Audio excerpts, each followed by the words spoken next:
पुराने ज़माने की बात है, जब गांव में सड़कें कच्ची थीं और रात को बस लालटेन की पीली रोशनी ही दुनिया को रोशन करती थी। लोग सादे दिल के थे, न ज्यादा पढ़े लिखे, न ज्यादा चालाक, बस भरोसा करने वाले। ऐसे ही जमाने में एक ठग घूमता था। नाम था भोलानाथ ठग। भोलानाथ का पहनावा बिल्कुल संत जैसा था। माथे पर तिलक, गले में तुलसी की माला और हाथ में एक लाठी। पर उसका असली धर्म था धोखा देना। वो अलग अलग गांव में जाकर लोगों को मीठी बातें करके बेवकूफ बनाता। कभी जादुई तेल बेचता जो बालों को सोने जैसा चमकदार बना देता था। कभी गुप्त विद्या के बीज जो जमीन में बो दो तो रातों रात सोने की फसल उगती। लोग उसकी बातों में ऐसे फंस जाते जैसे मक्खी मीठे में फंसती है। हर जगह से थोड़ी थोड़ी कमाई करके वो आगे बढ़ जाता। लेकिन अब पुराने गांव में उसकी पहचान हो चुकी थी। कहीं कोई दरवाज़ा नहीं खुलता था, कोई उससे चीज़ नहीं खरीदता था। भोलानाथ सोच में पड़ा, अब कहाँ जाऊं जहां मुझे कोई जानता ना हो और फिर से खेल शुरू कर सकूं। एक सुबह भोलानाथ ने अपनी पोटली बांधी और नई जगह की तलाश में चल पड़ा। चलते चलते कई मीलों के बाद वो एक सुंदर शांत गांव पहुंचा, सोनापुर। ये गांव हरियाली से भरा था, लोगों के चेहरे पर संतोष था और हर घर में हल्की हल्की खुशबू, जैसे यहाँ जीवन थोड़ा आसान था। भोलानाथ के मन में खुराफात जगी। वाह, ये गांव तो अमीर लगता है। बस एक मौका मिल जाए तो फिर मेरी झोली भर जाएगी। वो गांव के चौपाल पर बैठ गया और अपने ढूंढे चेहरे पर मुस्कान लाकर बोला, जय श्री राम। कोई है क्या जो अपने घर का भाग्य जगाना चाहता हो? कुछ ही देर में लोग इकट्ठे हो गए। गांव के बुजुर्गों में से एक बोले, बाबा, आप कौन हैं और क्या करते हैं? भोलानाथ ने गंभीर चेहरा बनाकर कहा, मैं भोलानाथ साधु हूँ।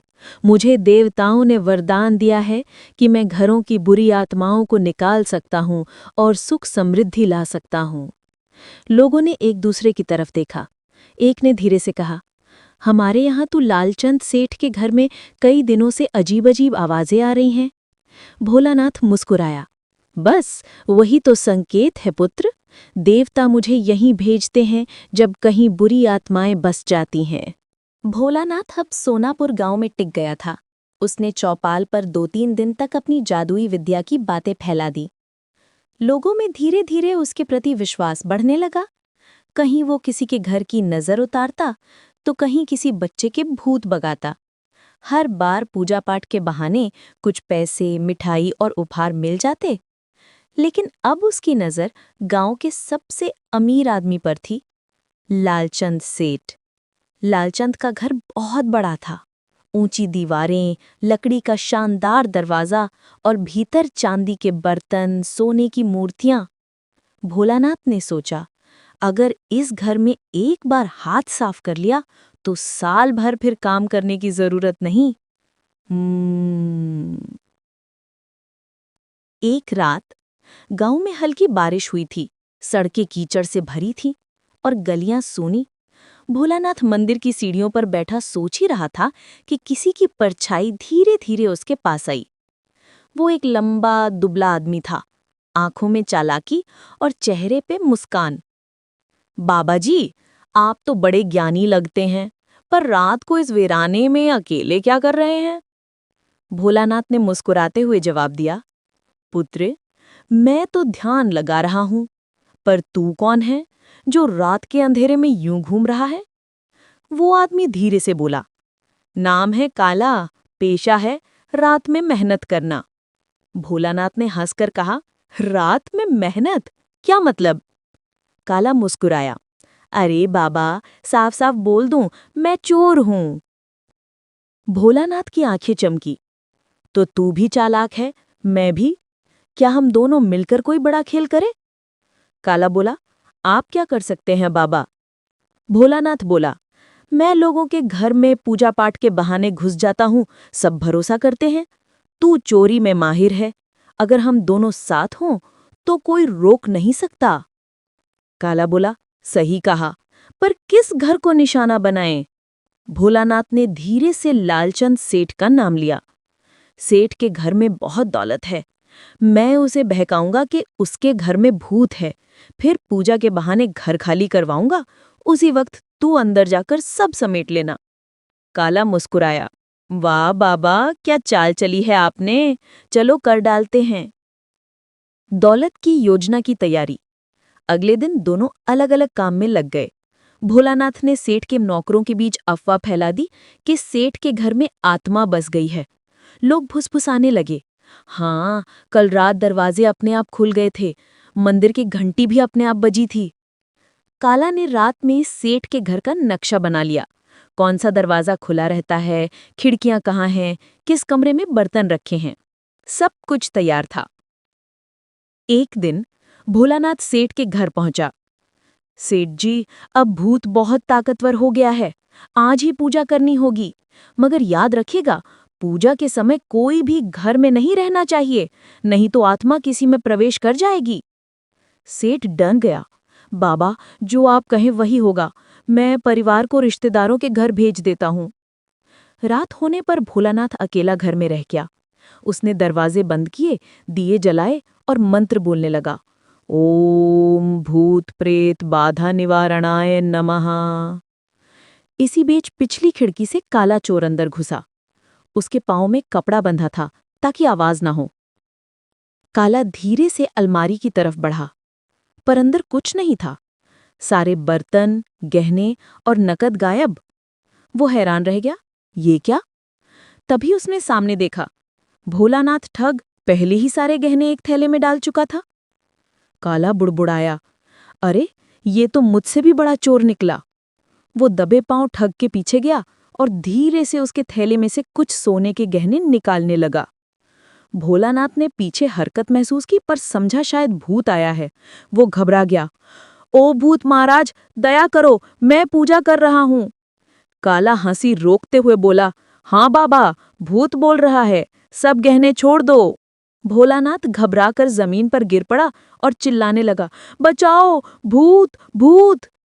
सेठ और गांव वाले दौड़ते हुए अंदर आए, दिया जलाया और देखा कि दोनों, एक बाबा और एक भूत, सोने चांदी के गहनों के साथ पकड़े गए। गांव में हंसी का ठहाका गूंज उठा। गांव के लोग अब लालचंद सेठ के आंगन में जमा थे। हर कोई हंस रहा था। अरे देखो, ये है वो बाबा जो भूत भगाने आया था, और ये है असली भूत जो खिड़की से घुसा था। भोलानाथ का माथे का तिलक पसीने से बह गया था। उसकी तुलसी की माला धूल में गिर चुकी थी। काला का मुंह काला हो गया था, सचमुच वाला नहीं, शर्म से। सेठ ने गुस्से में कहा, इतने सालों में किसी ने मेरे घर की दीवार भी नहीं छुई थी, और आज दो दो चोर एक साथ घुस आए। भोलानाथ हाथ जोड़कर बोला, सेठ जी, मैंने कोई चोरी नहीं की, मैं तो पूजा कर रहा था कि तभी ये भूत आया और मुझ पर झपटा। काला हंस पड़ा, भूत मैं? अरे बाबा, तुम तो पहले ही चोरी कर चुके थे, मैं तो तुम्हारे ही थैला खाली करने आया था। गांव वाले ठहाका लगाकर हंसने लगे। एक बूढ़ा आदमी बोला, लगता है भूत और बाबा दोनों एक ही पिटारे के निकले हैं। पंचायत में सुनवाई। अगली सुबह दोनों को गांव की पंचायत में ले जाया गया। पंचायत चौपाल पर बैठी थी, चार बुजुर्ग, गांव का मुखिया बीच में। सबकी नजरें ठग और चोर पर थीं। मुखिया ने गंभीर आवाज में पूछा, बता बाबा, तू गांव में किस लिए आया था? भोलानाथ सिर झुकाकर बोला, मैं तो लोगों की मदद करने आया था। काला बीच में हंस पड़ा, मदद? सोना चुराने को मदद कहते हो क्या? मुखिया ने डांटा, चुप रहो, तुम्हारी बारी भी आएगी। फिर भोलानाथ से कहा, सच्चाई बोल दो वरने सजा और बढ़ जाएगी। भोलानाथ ने कुछ देर चुप रहकर कहा, मुखिया जी, सच ये है कि मैं एक ठग हूँ। मैं लोगों को बेवकूफ़ बनाकर उनका माल ऐंठता हूँ, लेकिन कभी सोचा नहीं था कि किसी असली चोर से भिड़ जाऊंगा। गांव में खुसर-पुसर शुरू हो गई। अब मुखिया ने काला से पूछा, और तू?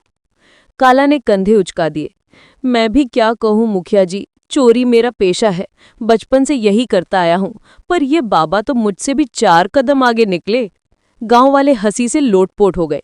मुखिया ने गंभीर होकर कहा, दोनों ने गलत किया है। ठग लोगों का भरोसा तोड़ता है, चोर उनका माल, दोनों ही गांव के लिए नुकसानदेह हैं। सजा तय होती है। पंचायत में कुछ देर चर्चा चली, फिर मुखिया ने फैसला सुनाया, दोनों को जेल नहीं भेजेंगे, क्योंकि जेल से आदमी और बुरा बनता है। बल्कि हम इन्हें कुछ ऐसा काम देंगे जिससे इनका मन साफ हो जाए। भोलानाथ और काला ने डरते हुए पूछा, कैसा काम? मुखिया बोले, गांव का तालाब बरसों से गंदा पड़ा है। तुम दोनों मिलकर अगले 1 महीने तक उसकी सफाई करोगे। दिन रात मेहनत करो तभी खाना मिलेगा। शायद इससे तुम दोनों का मन पवित्र हो जाए। भोलानाथ और काला एक दूसरे को देखने लगे। एक ठग और एक चोर, अब तालाब के मजदूर। तालाब की सफाई शुरू। अगले दिन से दोनों को काम पर लगा दिया गया। सुबह सुबह फावड़ा और टोकरा लेकर पहुंचते। गांव वाले मजे से देखते, देखो बाबा अब मिट्टी खोद रहे हैं और भूत अब कीचड़ ढो रहा है। शुरू में दोनों झल्ला जाते थे। भोलानाथ बड़बड़ाता, अरे मैं तो ब्राह्मण हूं, ये मेरे कर्म नहीं है। काला हंसकर कहता, अब जात नहीं देखी जाती बाबा, कर्म देखे जाते हैं, चलो मिट्टी उठाओ। धीरे धीरे दोनों को एहसास होने लगा कि मेहनत करने से मन को सुकून मिलता है। जब वे गंदे तालाब से कीचड़ निकालते तो जैसे अपने अंदर की गंदगी भी मिटाते।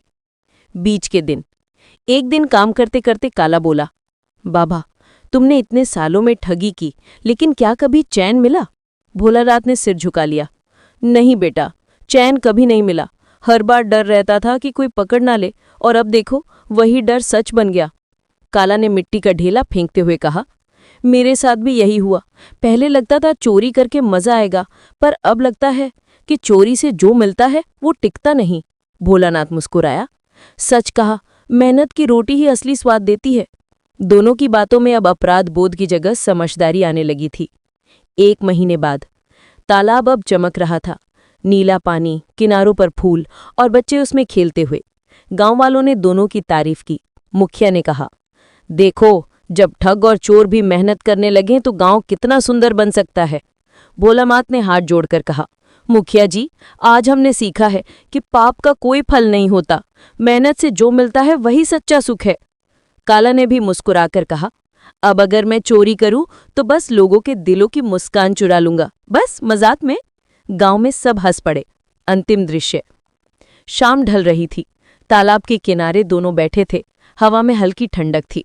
काला बोला, बाबा अब क्या करोगे? भोलानाथ ने आसमान की तरफ देखा, अब मैं सच में साधु बनूंगा बेटा, लेकिन इस बार भोलानाथ ठग नहीं, भोलानाथ सच्चा बाबा। काला ने कहा, और मैं भी गांव में रहूंगा, लोगों की मदद करूंगा। अब चोरी सिर्फ यादों में रहेगी। भोलानाथ ने मुस्कुराते हुए कहा, चलो आज पहली बार हम दोनों ने सच में कुछ अच्छा चुराया है। काला बोला, क्या? भोलानाथ ने कहा, गांव वालों का दिल। दोनों हंस पड़े। चांद आसमान में मुस्कुरा रहा था, जैसे कह रहा हो कि सुधरने में कभी देर नहीं होती। कहानी का संदेश, धोखा और चोरी से कभी सुख नहीं मिलता। असली आनंद मेहनत और ईमानदारी में है। जो दूसरों को छलता है, एक दिन खुद अपनी जाल में फंसता है। लेकिन अगर दिल से पछतावा हो तो कोई भी इंसान बदल सकता है। भाइयों, हमें सपोर्ट कीजिए। लाइक, कमेंट, शेयर, सब्सक्राइब जरूर करें। शुक्रिया।